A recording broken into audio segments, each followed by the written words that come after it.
किसान भाइयों नमस्कार। देखो किसान भाइयों, सामने जो मेरा खेत है ये 7.5 बीघे का क्यार है। इसमें मैंने जो है सह फसल में खेती करी, सरसों की, प्याज की और लहसुन की। और किसान भाइयों, जैसे मैंने आज से 1 महीना पहले जो गैपिंग थी वो ख़त्म कर दी थी इसकी बिल्कुल। और गैपिंग ख़त्म करने का मुझे बहुत ज़्यादा लाभ मिला।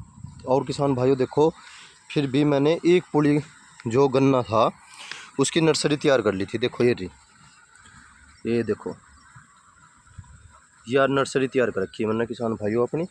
और जहाँ भी अब जब फिर दोबारा जैसे धोरे में, कहीं कुएं में, या कहीं कोई ऐसा जैसे हम बहती करते टाइम कोई कंची पट जाती है, या फिर कोई भी कारण होता है उसमें किसान भाइयों, अगर हमारे पास नर्सरी है तो हम उसे कामयाब कर लेते हैं।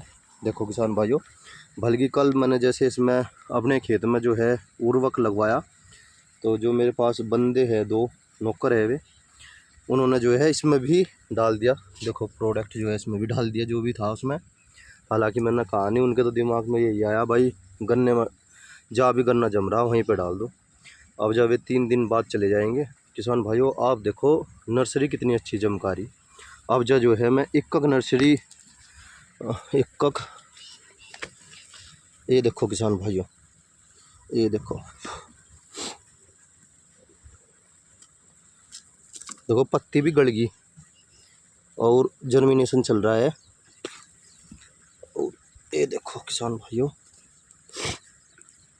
अभी दिखाता हूँ अपने किसान भाइयों को। ये देखो,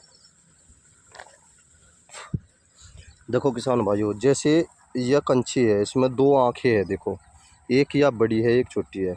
मैंने आपको कहा था किसान भाइयों, कभी भी नर्सरी ज़्यादा लंबे दिनों की नहीं होनी चाहिए। ज़्यादा ज़्यादा 20 दिन, 25 दिन। जैसे ये सूत होते हैं किसान भाइयों, ये सूत ही सब कुछ होते हैं। ये मानो जड़ मजबूत करते हैं। ये आँखें है, ठीक है, पौवा है, पर मजबूती ये देते हैं। जैसे अगर हम इनका अभी रोपण कर देते हैं तो यह कामयाबी मिल जाती है। अगर इसके बाद अगर हम जब ये सूत सारे के सारे बड़े बड़े हो जा, और फिर इसके बाद जैसे हम रोपण करते हैं तो किसान भाइयों फिर उसका लाभ नहीं मिल पाता बिल्कुल भी। मैं ये कहता हूँ कि 7.5 बीघे का अगर खेत है तो कम से कम 2 पुली का ज़रूर एक बिजगाड़ा सा बना लो अपना। और जहाँ भी कोई भी दिक्कत हो, जमाव में या फिर कैसे भी हो, उसे बो दो। खेत को खाली ना छोड़ो बिल्कुल भी। खाली तो हमने बीच में छोड़ ही रखा है, 40 इंच काफ़ी है। इसकी बेहती कर दी थी। और किसान भाइयों, अब जो है मैं इसमें खुरपी निकालने का कार्य शुरू करवाया था, जो मुझे बहुत ही महंगा पड़ा। और एक उनके साथ साथ रहना पड़ता है। अभी तक मेरे पास टाइम नहीं था, साथ साथ रहेगा उनके साथ काम करवा दो। अब जब फ़िलहाल जो ऐसे जैसे काम ख़त्म होगा, गन्ना बुआई का कार्य पूरा होगा, और अब जब पानी दे दूँगा, और अब से 7 दिन बाद इस पूरे खेत में मैं खुरपी निकलवाऊँगा। ये 0118 गन्ना वैरायटी है। इसका भी तोड़ करके देखते हैं अब कितनी पैदावार दे सके, कितनी नहीं। और जिस तरफ लहसुन था उस तरफ तो गन्ना होगा, हो लिया पास, उधर तो खुदाई करवाने की ज़रूरत नहीं।